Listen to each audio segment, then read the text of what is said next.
Bom dia a você que nos acompanha, muito obrigado. E estamos aqui de novo com o programa Daqui para Frente. Nossa pergunta hoje é: o Evangelho pode ser de esquerda?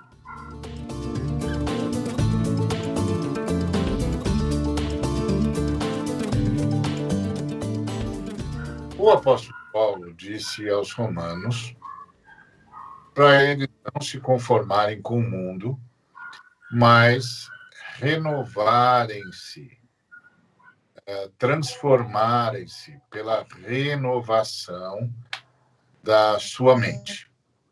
Então, não vos conformeis com o mundo, mas transformai-vos pela renovação da vossa mente.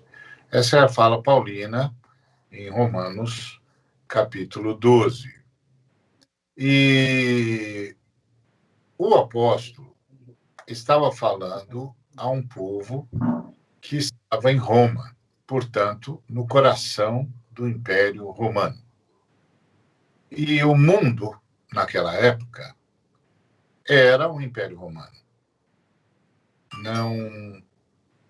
Não era uma alusão meramente espiritual.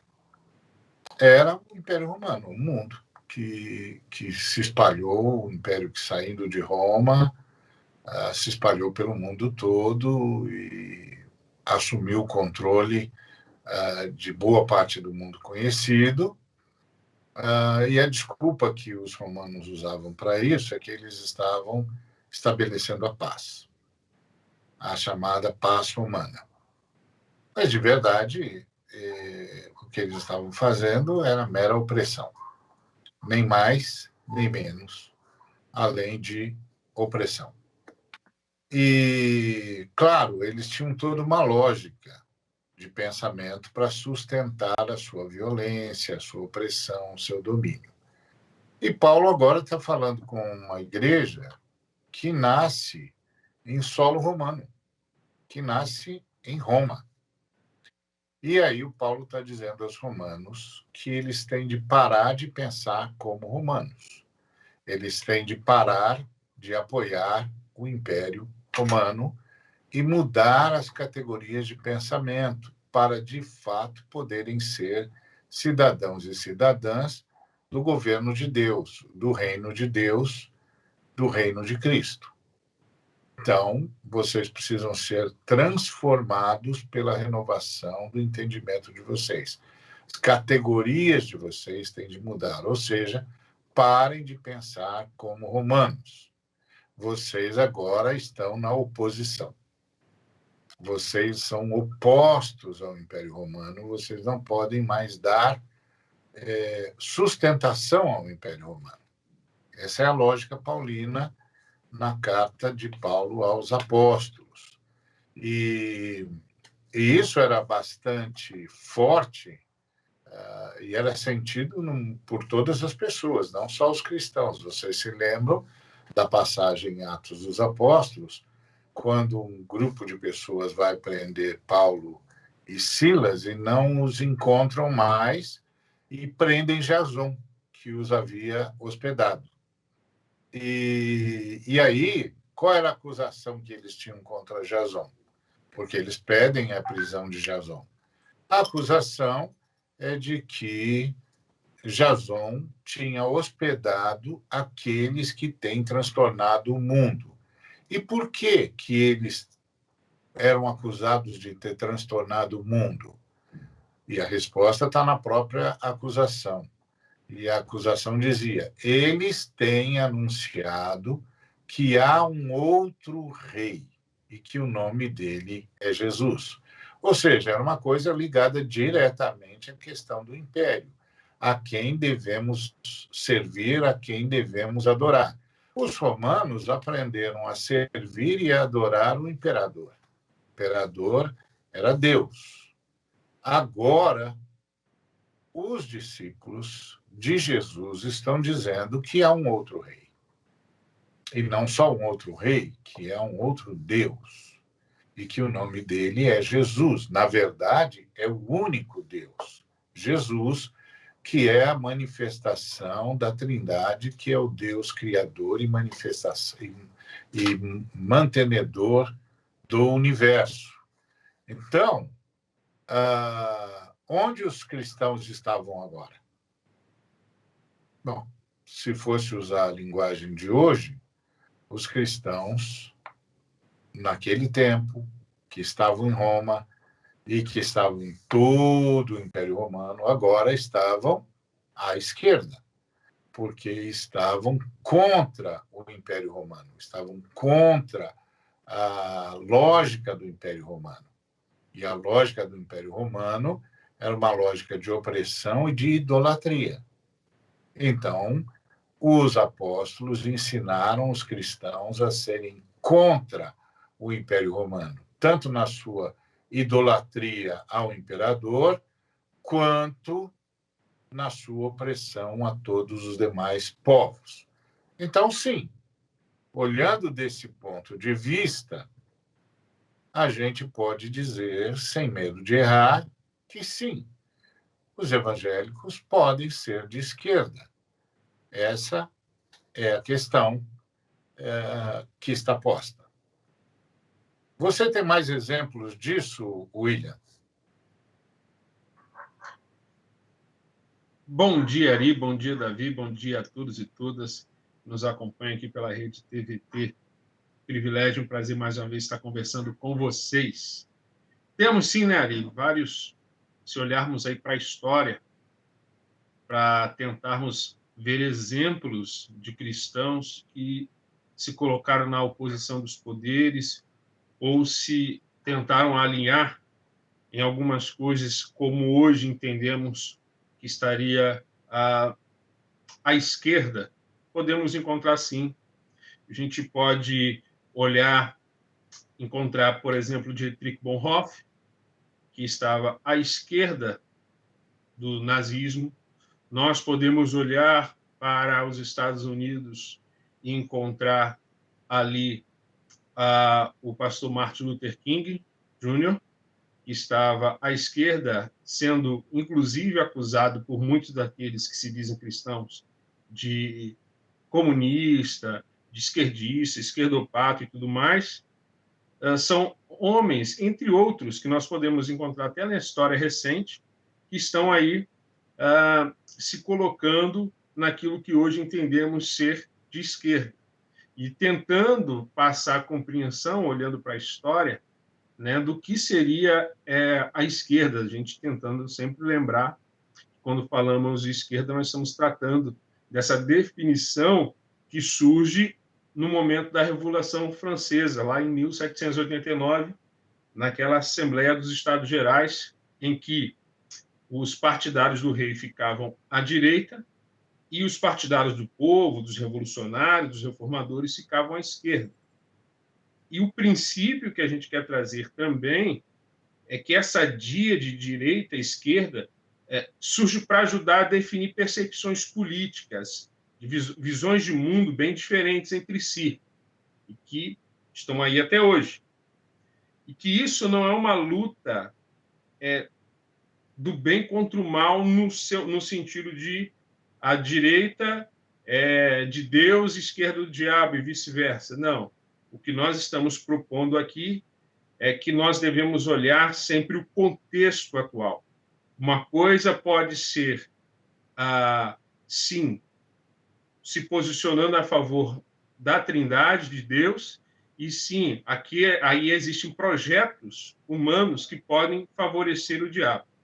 E dentro de um contexto que nós podemos ter essa definição. E quando olhamos para o Brasil, nós olhamos, e lembrando programas passados, nós vemos que nós, enquanto igreja, devemos se levantar contra o inferno, ou seja, aquele lugar onde a justiça, onde a equidade de Deus não existe. O que nós vemos hoje, que aqueles que favorecem a continuação do inferno, eles estão mais à direita. E a esquerda no Brasil, que tem lutado para fazer com que exista, sim, uma equidade e uma igualdade. E isso está, inclusive, na definição da ciência política, quando a gente vai tentar discutir, perceber como vai se definir direita e esquerda.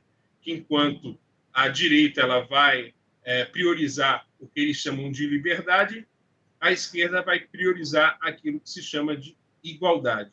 E aí a gente pode ir discutindo mais à frente sobre isso. Muito bem. Então, no Brasil, o diabo está à direita e Deus está à esquerda. Como você vê isso, Davi? Bom dia, boa tarde, Ari, William e cada um de nós. Seguir a Jesus sempre se caracterizou por ser do contra. Desde lá em Jason, desde lá os primeiros discípulos, até hoje. E hoje, talvez ser do contra, é até ser do contra ao que a igreja chamada cristã se tornou. A gente precisa ser do contra, porque seguir a Jesus significa promover a libertação do ser humano de tudo que o escraviza. A culpa, o pecado, a morte e a injustiça. E na história recente, quem tem mais significado esses valores são movimentos políticos de esquerda, que lutam contra a misoginia, a discriminação racial, a escravidão, o domínio do império financeiro. Então, hoje, ser cristão em 2020 significa ser de esquerda. Muito bom. Então, ratificamos, então, a nossa compreensão. No Brasil, o diabo está na direita e Deus está com a esquerda, porque Deus quer libertação de toda sorte de opressão, de toda sorte de miséria, de toda sorte de angústia, de toda sorte de injustiça.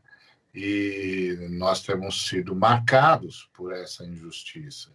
Mulheres, principalmente, o povo negro, os indígenas, os moradores em situação de rua, tanta gente sendo alijada da história, jogada para fora da história, condenada à fome, à miséria. Deus quer a libertação dessa gente. E no Brasil, quem está lutando por essa gente é chamado de esquerda. Então, sim, o evangélico verdadeiro evangélico, está à esquerda, como disse o Davi. Vamos continuar conversando sobre isso. Um evangélico pode estar à esquerda, pode ser de esquerda. Tanto o William como o Davi disseram sim. E no Brasil nem tem alternativa para isso, porque no Brasil ser de direita é ser a favor da miséria, como no tempo do Dietrich Bonhoeffer, ser de direita era ser a favor do nazismo. Então, não tem alternativa. Vamos conversar mais sobre isso depois do intervalo. Fique conosco. Programa Daqui para Frente.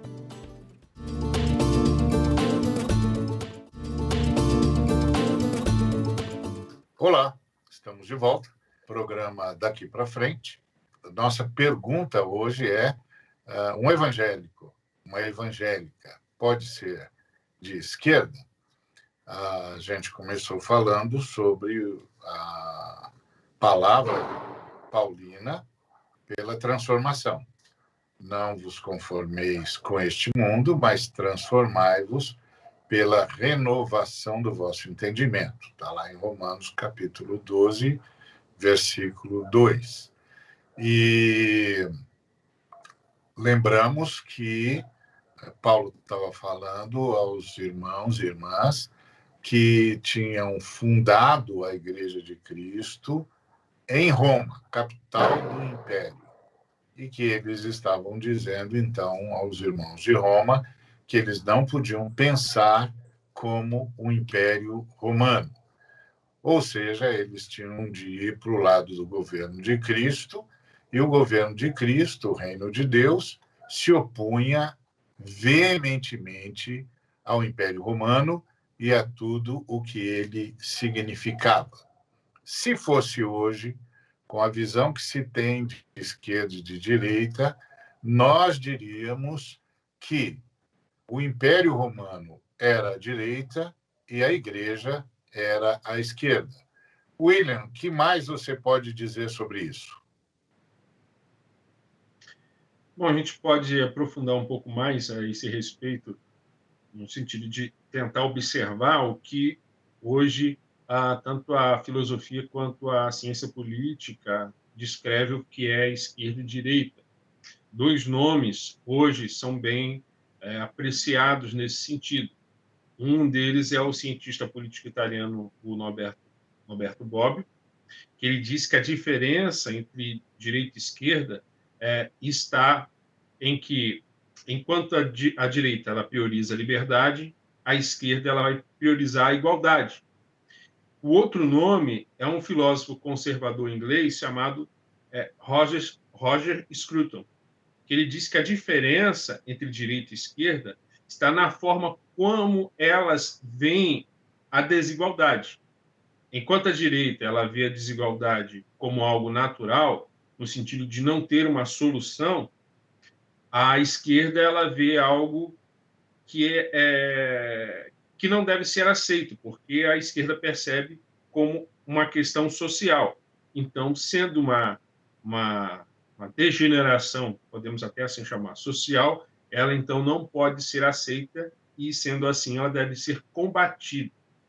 Então, quando nós falamos que direita e esquerda são visões de mundos diferentes e que a gente não pode ter uma visão moralizante no sentido de dizer que essa é de Deus e essa é do diabo, e sim que a gente tem que levar em consideração o contexto, nós estamos dizendo que existem regimes que hoje se veem de esquerda que nós não concordamos, principalmente esses que são totalitários e autoritários.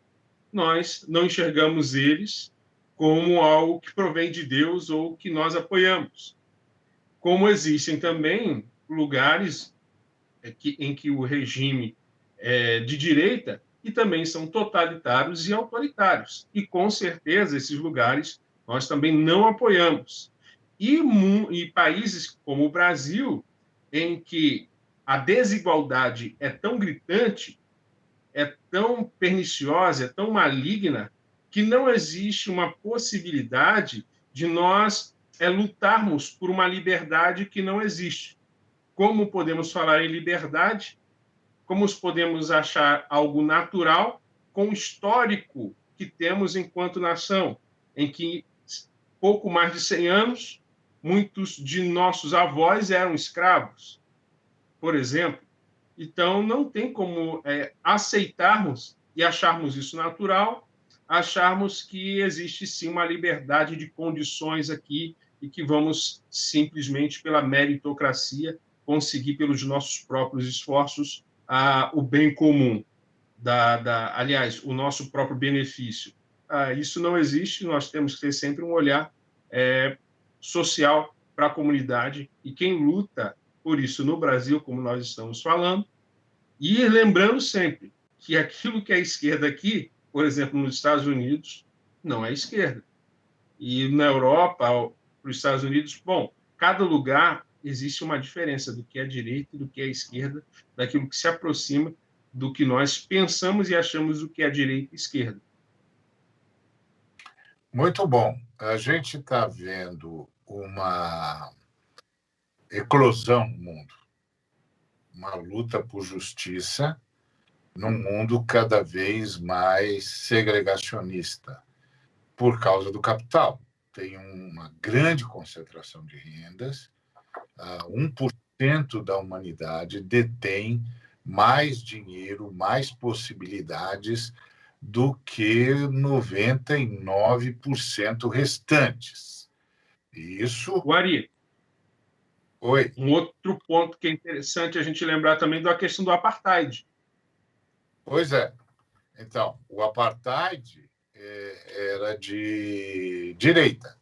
Ser contra o apartheid era ser de esquerda. Então, nesse mundo absolutamente concentrador de renda, não dá para achar que é justo e que é resultado da liberdade 1% deter mais dinheiro e mais recursos do que 99% restantes da humanidade. Não dá para dizer que isso é exercício de liberdade. Não, isso é exercício de injustiça. Então, essa colocação que o Norberto Bobbio fez é muito falaciosa, como o William deixou claro. Ou seja, como é que você pode dizer que você é de direita porque você é a favor de liberdade quando não há igualdade de condições? Não há igualdade de condições? De que liberdade que você está falando? A liberdade de disputar, etc., pressupõe igualdade de condições. É assim, não faz o menor sentido um grande corredor de 100 metros rasos, campeão olímpico, passar na rua, chamar um jovem qualquer que está fazendo a sua corrida matinal e dizer para ele, olha, vamos disputar uma corrida? Vamos, olha aqui. Se você ganhar, você leva isso. Se eu ganhar, eu levo aquilo. Tá bom? Então, vamos disputar. A gente parte daqui e é uma corrida de 100 metros. Gente, o camarada é campeão olímpico. Entendeu? Lembra o jamaicano, que foi várias vezes campeão olímpico nos 100 metros rasos? Imagina se ele está passando na rua, vê um garoto aí fazendo... Vê um garoto fazendo seu exercício matinal e diz para ele, olha, vamos apostar corrida? É o seguinte, hein? Se eu ganhar em 100 metros, você ganha $100. E se eu ganhar, você me dá $100. Se você ganhar, eu te dou $100. Não faz o menor sentido. O cara é campeão olímpico. Então, o que o Norberto Bobbio está falando é uma falácia mesmo. O Linha tem razão, isso é uma falácia. Que liberdade é essa se a gente não tem condições iguais? Não tem como. Isso é um absurdo. E hoje nós vivemos assim. 1% da população são os ricos. Eles detêm dinheiro, mais dinheiro e recursos e possibilidades do que o restante 99% da humanidade. Que liberdade há aqui de disputa, de concorrência? Nenhuma. Então, Davi, diante dessa falácia, em que posição os evangélicos precisam ficar? Da liberdade ou da igualdade? Não há liberdade quem não consegue comer todo dia decentemente. Então, a política de segurança alimentar é básica para a liberdade. E quem defende isso hoje são pessoas, seres humanos de esquerda. Não dá para falar de liberdade sem cuidar minimamente de uma política ambiental para preservar esse planeta. Não há liberdade enquanto está queimando tudo, enquanto está explorando tudo. E aí, quem defende o planeta, a Amazônia, as florestas, a política ambiental? Hoje, nós só temos pessoas, irmãos de esquerda. Então, hoje, não dá para ser cristão sem defender irmãos e irmãs de esquerda que estão defendendo a vida, porque na direita só existem pessoas defendendo o império econômico, o interesse egoístico financeiro. Então, independente das definições históricas e sociológicas, hoje, para seguir Jesus, você precisa ser de esquerda. Exato. Aqui no Brasil, não tem muita saída. Não tem muita saída. Aliás, eu diria, não tem saída mesmo. A direita tomou o poder no Brasil e a pobreza voltou, a miséria voltou, os direitos dos trabalhadores foram suprimidos, o desemprego aumentou, a capacidade de recuperação da economia brasileira simplesmente não existe mais. Uma análise econômica recente disse que o Brasil vai levar 20 anos para recuperar o padrão que tinha em 2014. 20 anos. Estamos falando de comida. Estamos falando de lutar a favor da vida, pura e simplesmente. Então, hoje no Brasil, a direita está com o diabo e o diabo está com a direita. Ponto. Então, como nós não estamos com o diabo, nós estamos à esquerda, porque nós estamos com a justiça, estamos com a recuperação do ser humano, com a recuperação da economia, com a recuperação do trabalho, etc. Então, às vezes, na vida não tem saída. Por exemplo, o William citou o apartheid. Se você tivesse na África do Sul no tempo do apartheid, você estaria a favor ou contra o apartheid? Se você tivesse a favor, você seria de direita. Se você tivesse contra o apartheid, você seria de esquerda.